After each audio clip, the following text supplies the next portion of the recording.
மதுரையில் மொத்தம் 58 தொகுதி இருக்குது. கிழக்கு நம்முடைய அதாவது புதுக்கோட்டை விட்டுட்டான்.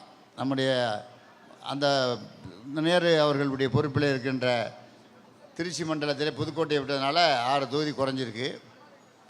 அது 58 தொகுதி இருக்குது. 58 தொகுதியில் 53 தொகுதியில் நம்ம வெற்றி பெறுவோம் என்று நான் ஏற்கனவே நம்முடைய தலைவரிடத்தில் சொல்லியிருக்கிறேன். நம்முடைய மூர்த்தி அவர்களும் ஒத்துக்கொண்டிருக்கிறார்கள். 50 குறைஞ்சாமல், ஏன்னா ஏற்கனவே 27 தான், 33 நம்ம இருக்குது, 27 அவங்க இருக்காங்க. பல பேரை தோக்கடிக்கணும். இங்கே செல்லூர் ராஜுன்னு ஒருத்தர் இருக்கார். அவர் பிரமாதமாக பேசுவார். அவர் விட அவருடைய தொகுதியில் நம்முடைய பொறுப்பாளர்கள்லாம் நிறைய பேர் வேலை செய்கிறாங்க. நம்முடைய அமைச்சர் மேற்கு தொகுதியுடைய பொறுப்பாளராக இருக்கார். இப்போ நீங்கள் செய்ய வேண்டிய என்னென்னா, தமிழ்நாடு தலை குனியாது. எதுக்கு தலை குனியாது? நம்முடைய சட்டமன்ற நம்முடைய முதலமைச்சர் அவர்கள் யாருக்கும் எந்த விதமான அவுட் ஆஃப் கண்ட்ரோல் தான் தமிழ்நாடு. மத்திய அரசு சொல்கிறத நம்ம நியாயமான தான் கேட்போம். நியாயமில்லாத பிரச்சனைகளை சொன்னால் கேட்குறது இல்லை. ஆகவே தமிழ்நாடு என்பது அவங்களும் கொடுக்க மாட்டாங்க. 29 காசு தான் கொடுக்குறாங்க. நம்ம 6 லட்சம் கோடி வசூல் பண்ணி கொடுக்குறோம். அவங்க கொடுக்குறது எவ்வளோனா 29 காசு ஒரு ரூபாய்க்கு. அப்போ ஒரு 84,000 கோடி வரும்னு வச்சுக்கோங்களேன். 1 லட்சத்துக்கு கோடி வரும். இவ்வளோ மோசமான நிதி கொடுக்குறது எந்த மாநிலத்துக்கும் கிடையாது. உத்தரப்பிரதேசம் 2.73, பீகாருக்கு 7%, 7 மடங்கு பெருசு நம்மளோட காட்டலாம். உத்தரப்பிரதேசாவது பெரிய ஸ்டேட்டு, பீகார் என்ன பெரிய ஸ்டேட்டு, ஜார்க்கண்ட் பிரிஞ்ச பிறகு பீகார் என்ன பெரிய ஸ்டேட்டு.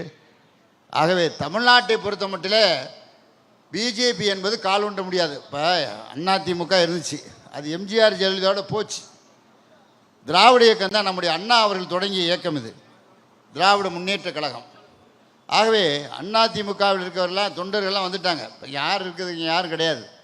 நிர்வாகிகள் மாத்திரம் அந்த சீட்டுக்காண்டி உட்காந்துக்கிட்டு இருக்காங்க. நமக்கு சீட்டு கிடைக்குமா, உனக்கு கிடைக்குமா, எனக்கு கிடைக்குமான்னு உட்காந்துட்டு இருக்காங்க. அவ்வளோதானே தவிர தொண்டர்கள் கிடையாது. எங்கள் ஊரில் டெபாசிட் போச்சு. இப்போ ராமநாதபுரத்துலாம் முதுகுளத்தூரில் டெபாசிட் போய்விட்டது. ஓபிஎஸ் எலெக்ஷன்டார், நான் வேணாம்னு சொல்லலை. ஆனால் தேர்தல் நிற்கலாம்.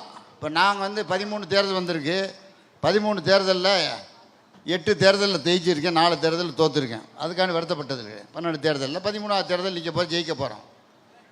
வெற்றி தோல்வி என்பது சகஜம் எலெக்ஷனில், அது சரி. ஆனால் ஒரு கொள்கை இருக்கணும். நம்முடைய அண்ணா அவர்கள், பேரறிஞர் அண்ணா அவர்கள் இந்த இயக்கத்தை தொடங்கினார். அவருடைய தலைவர் யாருன்னா பெரியார். நம்மெல்லாம் திராவிட இயக்கத்தை சேர்ந்தவர்கள். திராவிட இயக்கம் எதற்காக உருவாக்கப்பட்டது? கொட்டுகின்ற மலையில் ராபின்சன் பூங்காவில் அண்ணா அவர்கள் இந்த இயக்கத்தை ஆரம்பித்தார். மிட்டாமராசுகள், பட்டாக்காரர்கள், பெருந்தனக்காரர்கள், ஆலய அதிபர்கள், தொழிலதிபர்கள் இவர்களை எதிர்த்துத்தான் நம்முடைய இயக்கம். நாமெல்லாம் இப்போ நிற்கிறோம்னா அமைச்சர்களாக, சட்டமன்ற உறுப்பினர்களாக, நாடாளுமன்ற உறுப்பினர்களாக, ஒன்றிய செயலாளராக, நகரச் செயலாளராக, பேரூர் கழக செயலாளராக நம்முடைய அடித்தட்டு மக்கள் எல்லாம் இன்றைக்கு பதவிக்கு வந்திருக்கிறோம் என்று சொன்னால் திராவிட ஆட்சி வந்ததுனால தான் நம்ம வந்தோம். நம்முடைய காங்கிரஸ் கட்சி கூட்டணியை பற்றி முதல்வர் பேசிக்கொள்வார். அவருடைய வந்தால் வரட்டும், வரலன்னா போட்டோம். அதை பற்றி நம்ம யாரும் கூட்டணியை நம்பி, கட்சிகளை நம்பிலாம் நம்ம அரசியல் நடத்த முடியாது. அது இஷ்டம், அது முதல்வருடைய இஷ்டம். என்னை பொறுத்த மட்டில் இந்த கிழக்கு தொகுதியில் நல்லா நாம் ஏற்கனவே பல கல்யாணங்களுக்காக வந்திருக்கேன், நிறைய நிகழ்ச்சிகளுக்கு வந்திருக்கேன். ஆனால் இவ்வளவு சிறப்பான ரோடு போட்டது கிடையாது. இப்போ எல்லாம் கிழக்கு தொகுதி எங்கே பார்த்தாலும் ஜனங்களாக இருக்காங்க. ஏன்னா 11,000 பேர் வந்திருக்கீங்க. பிளே ஸ்டோர் மற்றும் ஆப் ஸ்டோரில் இருந்து பாலிமர் செயலியை QR கோடு மூலம் பதிவிறக்கம் செய்யுங்கள். செய்திகளை உடனுக்குடன் பெறுங்கள்.